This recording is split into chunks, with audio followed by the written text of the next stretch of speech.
we got to talk about this loss. And we talked about this on Friday. I think we both kind of were going for RDR by the end of the show. I switched my pick on Saturday. I kept watching more footage of Bo Nickal. I watched him do his weight cut. I don't even know. I think he was trolling about his weight cut. He claimed he had to cut like 37 pounds, but then people said he was just like messing with everybody. I don't know what's true or what's not. But either way, I watched some of his footage and I'm like, man, this guy's just too much of a professional.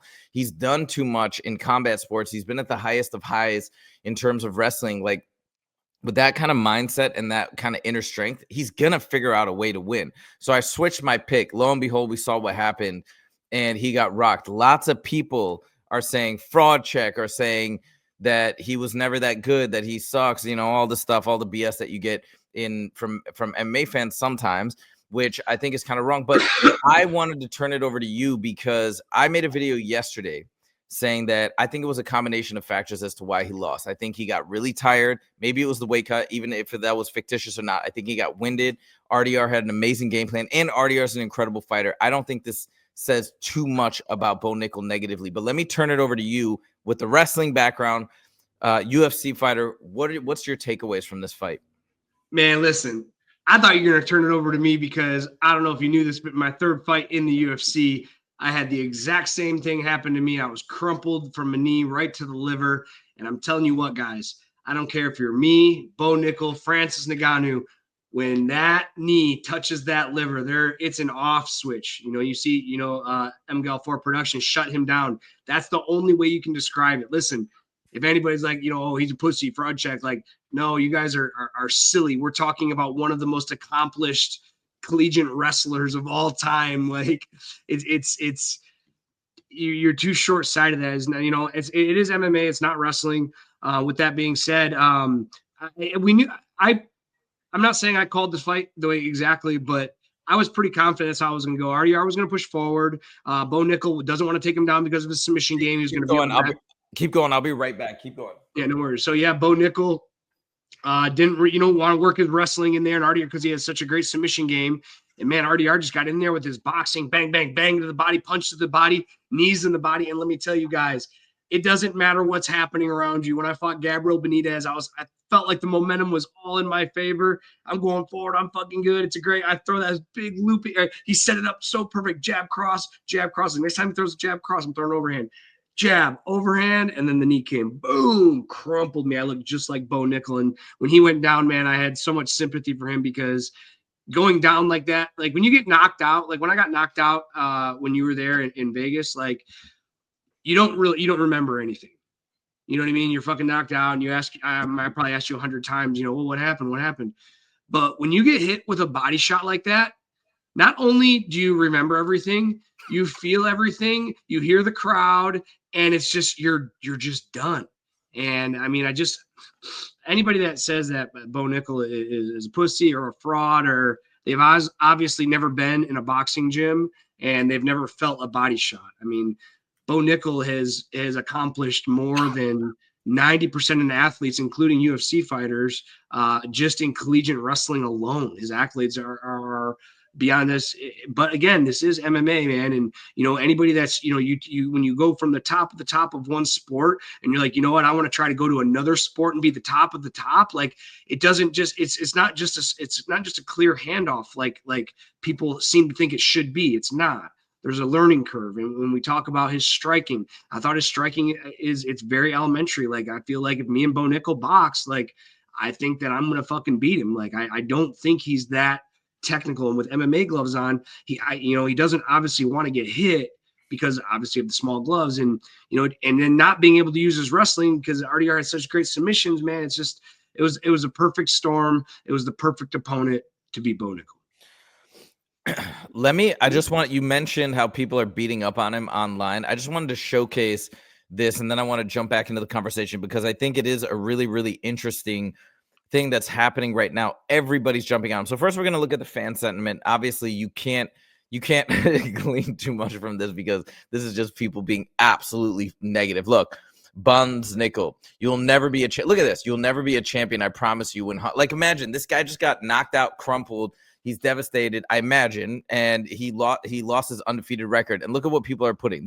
And you can be Hamza. Okay, now some of the hate The reason why some of the hate he's getting like this, where he's like, oh, and you thought you could be Hamzat, is because in interviews he would almost like laugh at Hamzat's wrestling and he would call it trash. So I think this is why people feel that it's appropriate to be this harsh.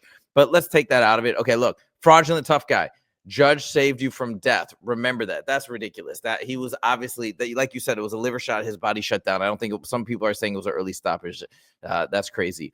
The male version of Ronda Rousey. I mean, it just goes on and on. Fraud check. I mean, dude, I'm just reading like a handful. This is all at the very top. Not even anything. I didn't even choose any to go to. So this is what he's dealing with online. Now, if you also look at what Luke Thomas said, you respond to a video from Luke Thomas earlier. Man, I think like Luke Thomas was so critical of him, and that's one of the things that I hope to never be so critical when I've never even stepped into the cage. I think it's kind of a ludicrous thing.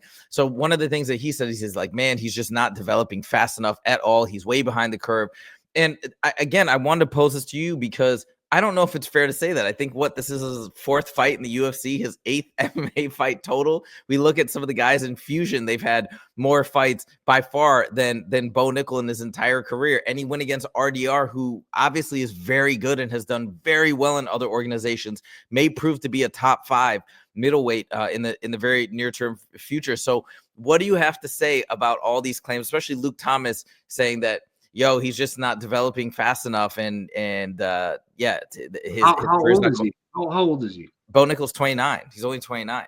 I mean, dude, he has 3 years, man. He has 3 years to get together. I do see why Luke Thomas is talking about like how he's not developing fast, because his striking is just terrible. Like it's at least in his fight before last, when it was one of the most boring decisions. You know, I think it would be more impressive if he goes in against that grappler that has that really good grappling base and displays why wrestling is more dominant than grappling and ground and pound these guys out. He's trying to stand and strike. Why are we doing this? Remember, he's coming to the UFC as a world-class wrestler, not a world-class boxer, not a world-class kickboxer, not a world-class taekwondo guy. He's a world-class wrestler. And this idea that, oh, he's wrestling a grappler, a high-level grappler. Oh, well, let me just take away my best option of everything, that what got me here, what got me all my accolades. I'm just not going to do that, and I'm going to go do elementary striking. It's just, and I feel for him, because I feel I did the same thing, man. And I'm not comparing myself to Bo Nickal. Obviously, I was just a NCAA Division III wrestler. Like, I wasn't anything special. But when I got into fighting, like Darren Cruikshank was my coach and, my friend, and he's telling me like, dude, you need to knock people out. If you just take people down and hold them, you're never going to get the UFC. You're never going to get paid. So I always had this idea in my head that I had to be knocked down, drag them out, fight. So I got into a boxing gym, and I went to this really like hood boxing gym, and we would just fight like every day, and I would get my ass whipped so bad up and down the mat. And then I fell in love with it so much, because when you knock somebody out, it's such a great feeling. And it's like, oh my gosh, like it's like hitting a home run in baseball. It's the exact same euphoric feeling. You hit I played baseball. I was a home run hitter, believe it or not, in baseball. You hit that sweet spot in the bat, and anybody watching can say the same shit. You hit that sweet spot, it goes tink, and you just know in your head, boom, that motherfucker is gone. The same thing with knocking somebody out. You throw that hook, bah, it doesn't even feel like it's hard impact. It just goes through their skull, and you just watch their eyes roll back in their head, and it's like, fuck, let's go. So, I mean, I understand why he's trying, and he wants to be more exciting. He doesn't just want to be a boring wrestler. But unfortunately, you're one of the best wrestlers in the world, and you're not wrestling. So it's shame on you and shame on your coaches.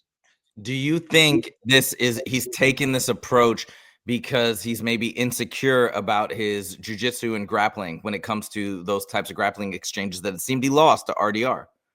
Yeah, absolutely. I mean, of course, and the same thing when in his fight before that, dude, get down there and show these guys that you're not just a wrestler. You're trying to show them that you're a striker, like, and you look fucking stupid.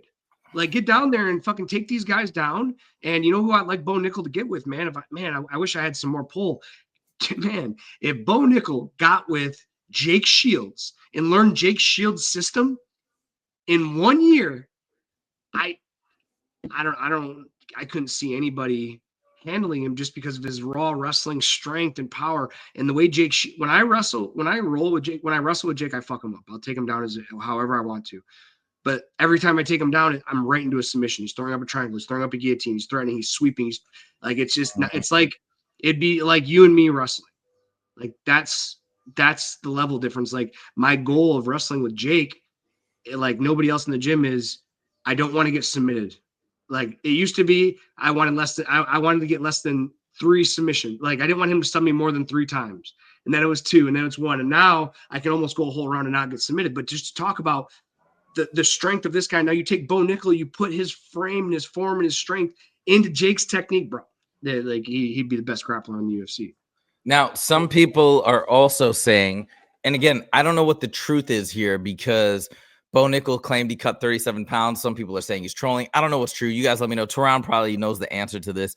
So if you could let me know, I'd appreciate it because I got fooled, I guess. But regardless, some people are saying that Bo Nickal should try and move down to welterweight. Is this something that you believe as well, or is this nonsense?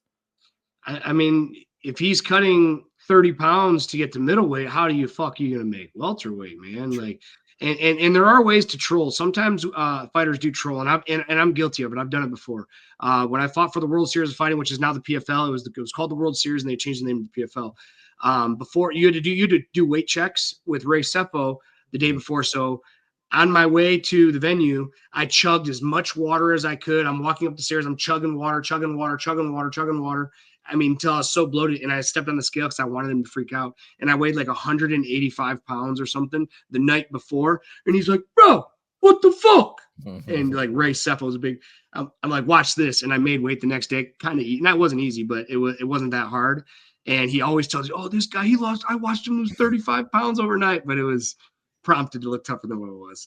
Got it. And he may have done that. So yeah, and I don't know the truth about that, but that's what some people are saying. I don't know. It's such a crazy thing. I think people are totally blowing it out of proportion. One, because he had so much hype. Two, because of his trash talk. It was pretty aggressive, especially the stuff that he was saying about Habib as well as DDP. I think, you know, that he was jumping a bit forward. But again, that's part of the reason why he got so much hype, is because of all those crazy aggressive things he was saying about Khamzat, even though I think nobody really believed it, but he got a lot of attention as a result. So you know, what can we really say? But I think now the question is, where does he go from here, and will he bounce back? Now, I firmly am in the corner. That's why I said in the video yesterday, I think, of course, he's going to bounce back. This is now going to be a question of mindset, mental fortitude. And if anybody has mental fortitude, it's going to be this guy. It's going to be Bo Nickal. I hope they give him, and I think people are going to be really interested in his next fight. So I hope they give him a matchup that is going to be slightly favorable to him. I want to see him come back. I want to see him win. And the last thing you have mentioned a couple times about the elementary striking. This is what Coach Pete says, you know, my coach that you met, right, in LA. He has told me this. I want to get your opinion, that striking versus wrestling is much easier to get skilled at. You can do it in a much shorter period of time.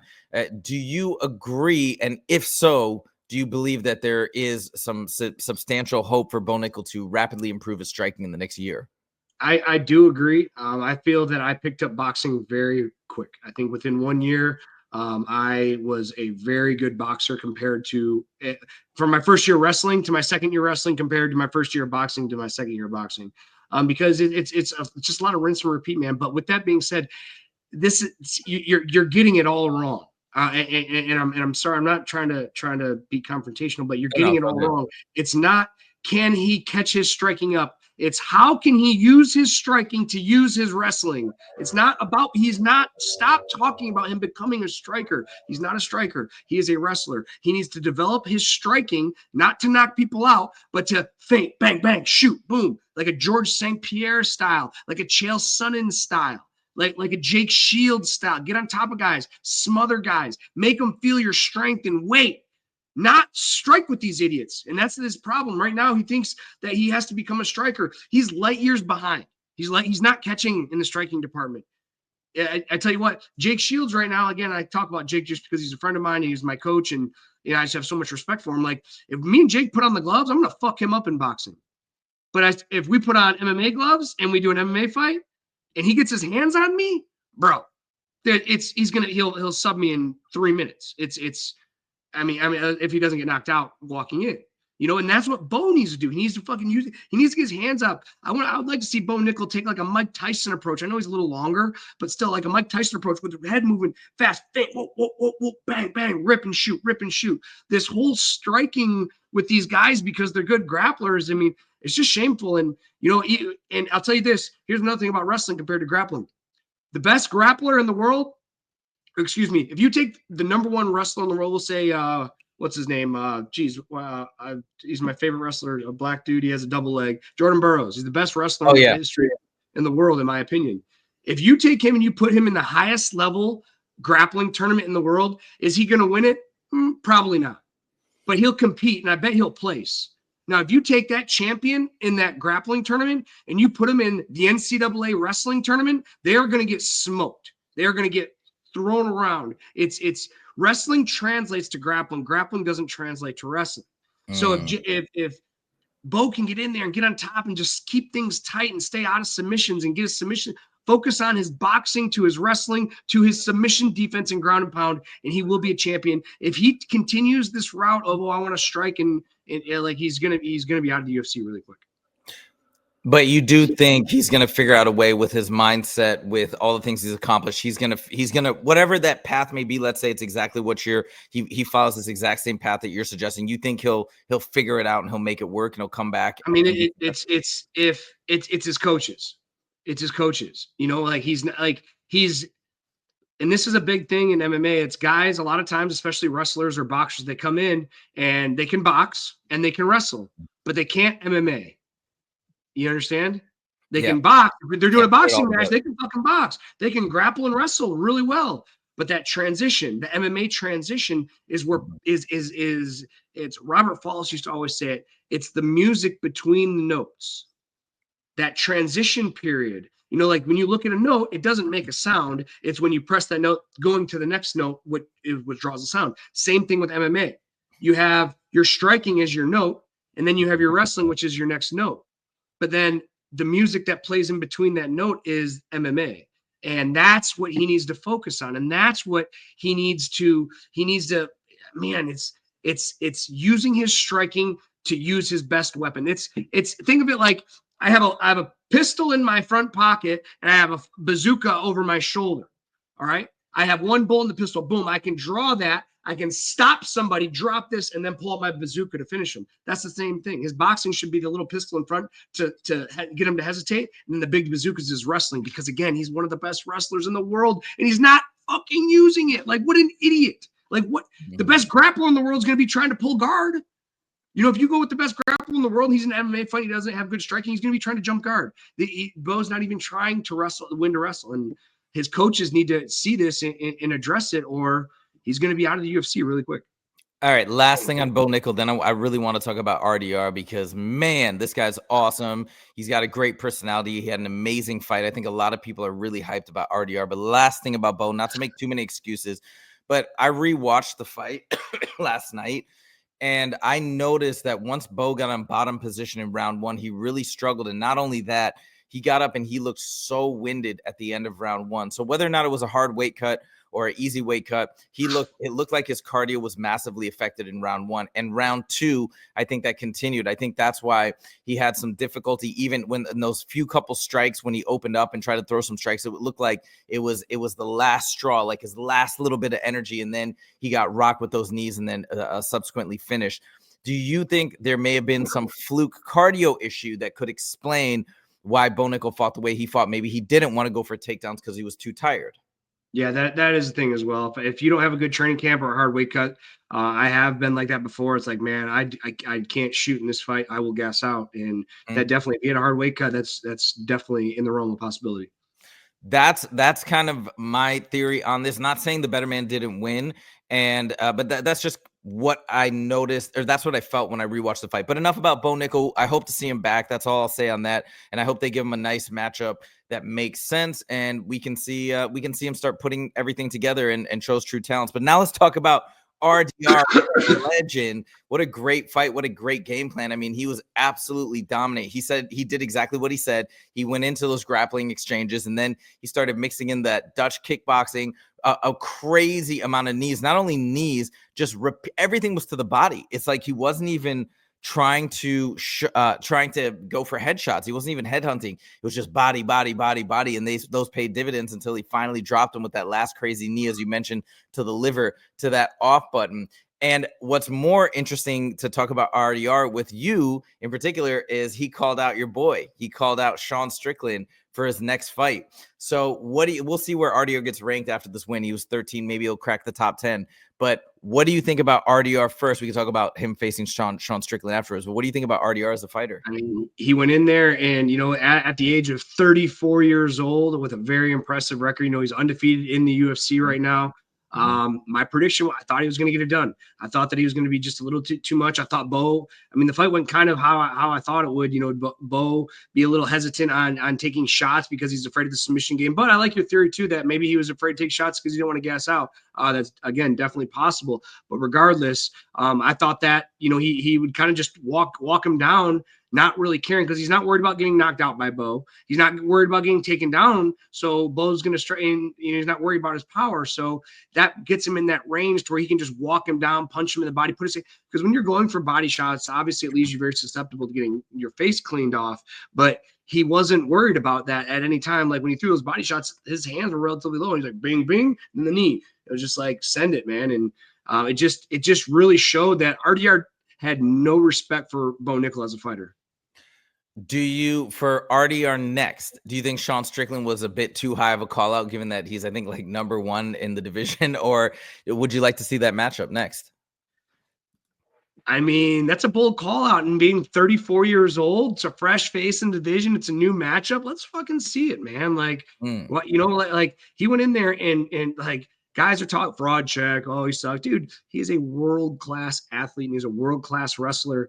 And, that's the thing, like, MMA compared to wrestling is when you lose a fight, like you have to dwell on it. You get like, I don't know, 6 months to dwell on it. And then you have another fight camp. Then you have in wrestling, you lose, you got fucking 10 minutes to get that loss out of your head and get to your next match, because you're going to have 5, 6, 7, 8 matches in a day. And if you lose early in that day, you're wrestling all day. That's a word. If you, man, in college, like you go out there and you wrestle at 9 a.m., and then your next match will be at like 11, and then it'll be at 1, and then it'll be at 3, and then it'll be at 6. It's like almost every 2 to 3 hours you have another match. And you don't, and that's the thing. I think wrestlers have a huge ability over other athletes is we experience hardship and we have to persevere in certain situations more than most athletes. And I think he's gonna come back really, really strong with this. I think he's gonna be very confident in the next fight as well.